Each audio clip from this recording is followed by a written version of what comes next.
Alright, we're gonna try to get through this video as quick as possible. I'm losing light. I can hear Alina is hungry downstairs, so we're just gonna zip through it. This is my first trimester. I say that, but let's be honest, we all know I can talk. It's gonna probably go on forever. But anyways, I'll do my best. This is my first trimester recap and pregnancy must-haves for the first trimester. I filmed this before, and not only was the footage not uploading correctly into my computer, but then whatever did upload, we lost like all of the footage from Alina's first year and some of the stuff from recently, and it's pretty devastating. I can't really think about it or I'll cry. But we do have videos that we recorded on our phones for like Instagram stories and things like that, so Alina will have some baby videos, but the stuff that I really, took the time to try to make a full video, and I never got around to editing and putting it together, which is usually when I back it up, is once I finish making the video. Yeah, all of that's gone. So I've recorded this before and we will just be starting over. I'm actually gonna give birth any day now, and so my cheeks are probably a bit fuller, and this is not how I started my first trimester. I am now about, what am I, 46 pounds, I think, heavier than when I first started. So anyways, I more say that so when I look back also at myself, you're always your harshest critic, but so when I look back, I'll know that I was not at my starting weight when I filmed this. But anyways, so first trimester was different this time around for sure than with my first daughter, Alina. We did not know that I was expecting twins until about 12.5 weeks, although we had been to 3 ultrasounds. So at all 3, they told us there was just one, and then at 12.5 weeks, we went to, you guys probably saw this video, we went to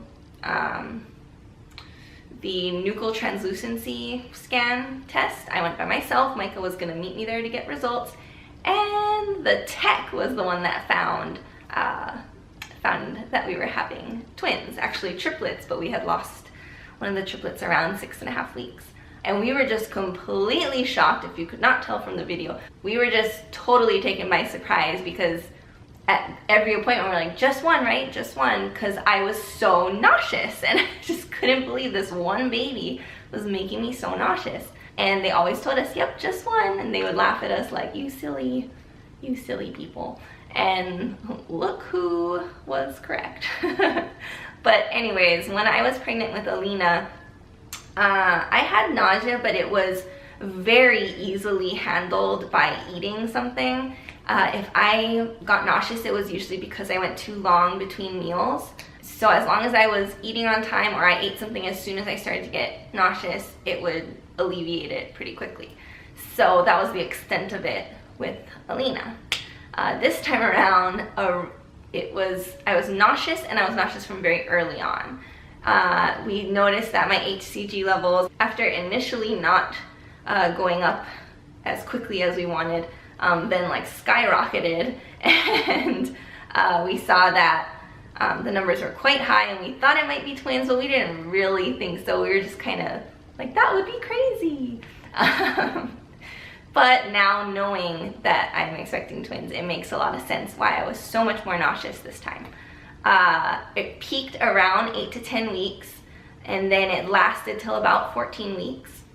There was only a week in there that I was actually throwing up, but it was, and just once a night. I'm kind of grateful it would happen at night, because I think it allowed me, I was glad that I was allowed to get through the day and take care of Alina, and I wouldn't get super nauseous until nighttime.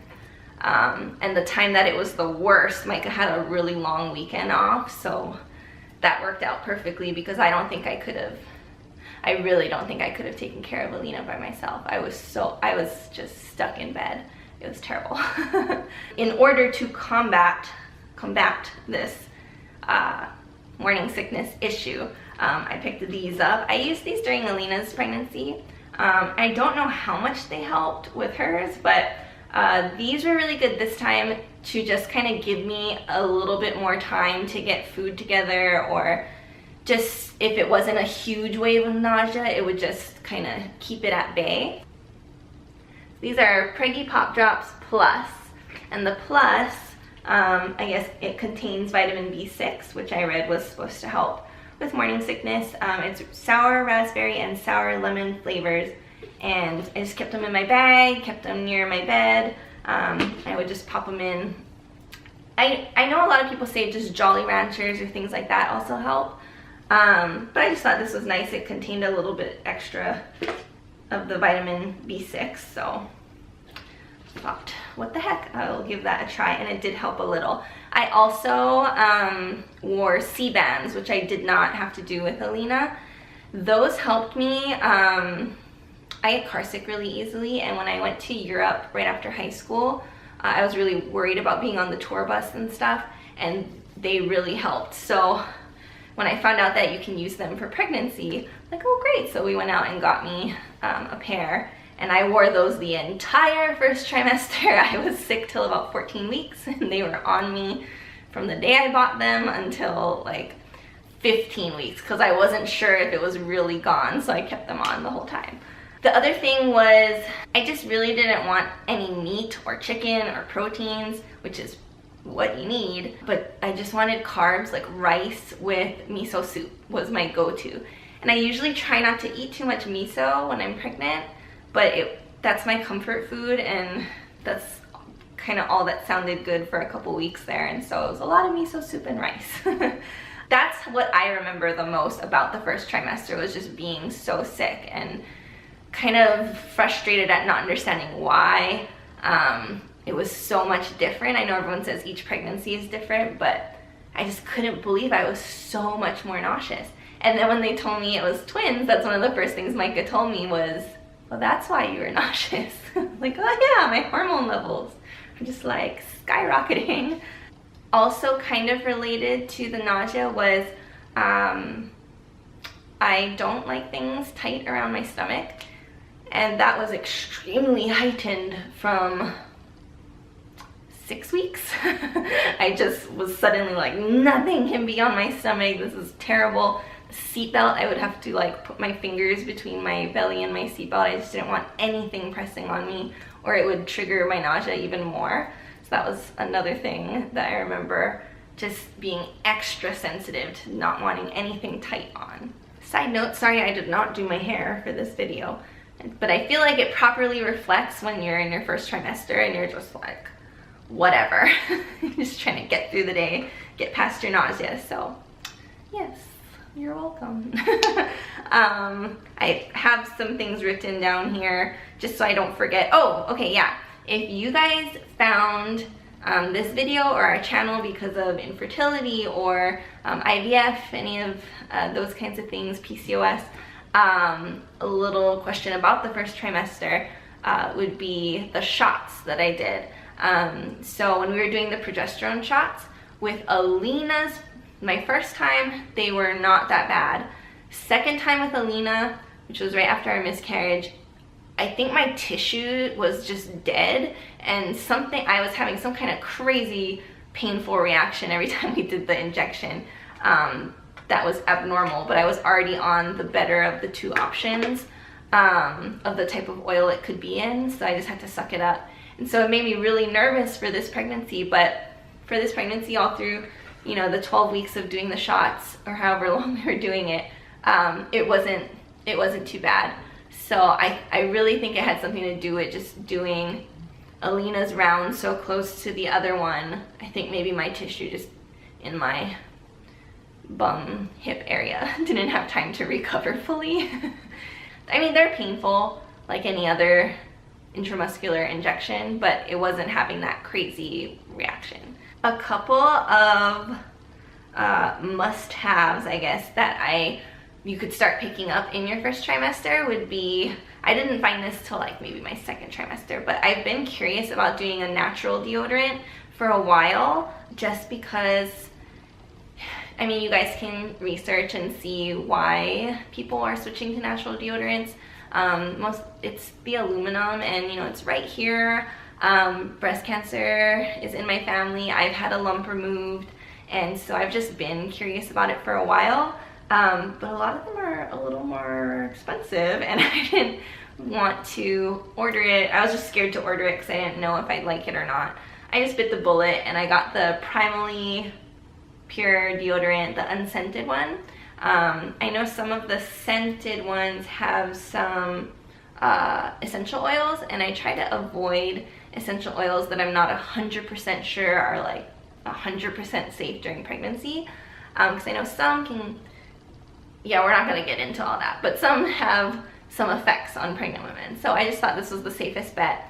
But to me, it's actually not unscented. It smells like coconut oil. So I wanted one that didn't have a smell, but I'm fine with it smelling like coconut oil. I know that's what I'm gonna smell like anyways once I start nursing, because that's what we use. But yeah, it's doing the job, and I feel good that I'm not putting aluminum on so close to my breast tissue and lymph nodes all the time. So that's something you might want to look into during your first trimester, is switching to a natural deodorant if you are interested in that kind of stuff. The other thing would be, this is my favorite. Okay, you might be wondering why I'm bringing this up now. This is the Tummy Rub Oil by Mama Mio, and this is what I use with Alina to prevent stretch marks. And typically I would not think this would be in a first trimester video, but when you're pregnant with twins, you start showing a lot faster. And I was kind of lazy. I don't think I started using this till the very end of my first trimester, even though I probably should have used it from a little bit before then, because you could see a little bump from like 8 weeks for me. I think only Micah and I could really notice it, but it was there. And so this is my absolute favorite that I've tried. They also have this one, which is the TummyRub Butter, and it's more of a lotion feel. So I feel like people might like this better if they're like have to go to work, but because I am home most days, I can just throw pajamas on, so I don't worry about the oil getting on it or anything, and it absorbs pretty quickly. But this is what I use usually every morning and night, if I remember, and I use this throughout Alina's pregnancy and this one as well. The other thing is prenatals. I suck at taking big pills, and we all know prenatal pills are humongous, so I take these Vitafusion gummy prenatals. I know I'm a baby, but whatever. So I take these along with some iron, and that helps me get through. I could not take those big horse pills. Again, I have a phobia of throwing up, and it makes me gag, and I just can't. When you're already nauseous, you're not trying to find more things that make you gag. So those were very helpful to me. Another thing that we got, and I know people are gonna think we're so extra, but is a little at-home doppler. This one is Womb Music. We borrowed one from a friend for Alina's pregnancy, but this time we just ordered one off of Amazon, and it does the job. And I understand why doctors say not to get them. It does cause you a lot more worry if you can't find the heartbeat yourself, and it's so early in your pregnancy. I think a lot of times, if I am remembering correctly, like you can't even detect it on your own usually until like the end of the first trimester. So if you're thinking about getting one, I think it depends on your personality. I still was glad we had it, because once they were big enough that I could detect it on days that I felt just off or I had anxiety. I mean, if you've gone through a miscarriage before, like any spotting, anything, like you're just heightened in your anxiety, and I feel like it helped me, like, oh no, they're okay, everyone calm down. So and sometimes when I couldn't find a heartbeat, I knew not to panic right away, because again, this is not like medical grade. I just patient, waited a little while, changed positions, whatever, and eventually I'd find it. So I think if you're able to keep calm and not jump to conclusions, it is nice to ease your nerves that way if you're the kind of person like me. And then the last thing after this, was to download a pregnancy app. It gave me a little boost every week to see like, okay, we made it to the next week, and to read what was new with the baby that week, what's developing for them, you know, what body parts are growing, and it's just interesting. And so they're free. You can find them in the App Store on your phone. And the one that I have, let me see if I can pull it up right now, is this Pregnancy Plus app. I think that's what it's called. It just tells you a little bit about the baby and about your body and what you might be experiencing. So I think that's nice too, to be like, okay, this is normal. This is when nausea is supposed to peak, and that's definitely what I'm feeling. So you kind of feel validated in your symptoms, I feel like.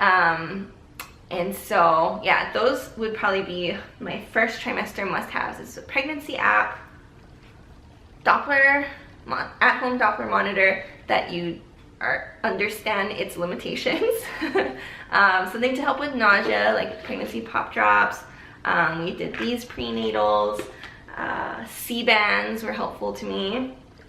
I hate ginger, so that recommendation does not work for me.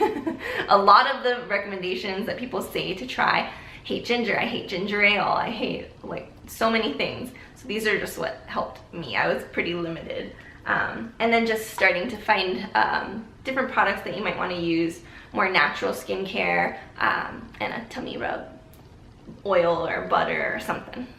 I don't like oils that have scents in them, because I feel like 9-10 months is a long time to be smelling the same scent over and over and over. And I know a lot of pregnant people, especially first trimester, get pretty nauseous with strong smells. So that would be another recommendation, is to get something that ideally doesn't have a strong scent to it. That is pretty much it for my first trimester, as far as what I can remember anyways. I did go to Hawaii at the very end of my first trimester, so 2 days after we found out that we were having twins at 12.5 weeks was when I went home to Hawaii. And I was there for, it was supposed to just be 5 weeks for some work that I had there. And it ended up being for 7 weeks because I got sick, but that will be in my second trimester update. At least I got to enjoy Hawaii as I came out of this nauseous period, and had some help from family to get through those last couple weeks of the nausea. I realized the lighting has totally changed during this video. I apologize for that. Anyways, I did post when we found out about the twins, so I wanted to do a twin Q&A. We get a lot of the same questions.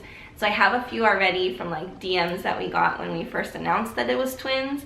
But if anyone else has any more questions, post them down below or DM me on Instagram, and we'll do a video with Micah and we'll answer some of those questions for you. So that wraps up my first trimester recap and pregnancy must-haves for the first trimester. I hope it comes in handy to somebody that maybe is going through these symptoms and is just looking for some recommendations or just some validation that like it can be really hard. And I was glad that I didn't get hyperemesis gravidarum. Props to you mamas who go through that. That is crazy. Any trials that you're going through, I know a lot of people say you shouldn't even complain, you should just be grateful to be pregnant, which is true. I am grateful to be pregnant, but it also sucks to be throwing up. And so you're not alone, and you will get through it, and the first trimester does pass. So that's about it. Make sure to leave those questions down below or DM me, and subscribe if you haven't already. Like the video, and I'll see you guys in the next one. Okay, bye.